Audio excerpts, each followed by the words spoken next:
So today on Raw Review, we're highlighting a project up in Hillburn, New York. We were able to take a decommissioned home and reutilize it into another home so that it could last another 200-300 years. This one is truly, I would say, one that gets me over the top excited. Historic preservation / restoration. This home was originally built in the 1760s, and they needed some authentic materials to help them bring this house back to life.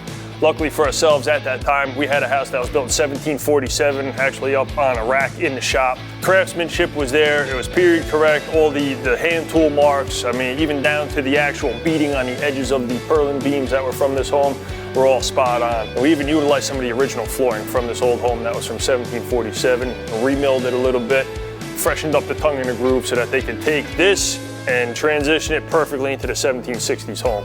At our core, this is truly the reason why we do what we do. They don't build them like this anymore, so when we're able to introduce our material to preserve this and help it live hopefully for another 200-300 years, that's what it's all about. If you liked what you saw, check out the portfolio for a few more photos of this project. And if you're a wood nerd like myself, I'm down to vibe with you and geek out over some old historic materials. Give us a call.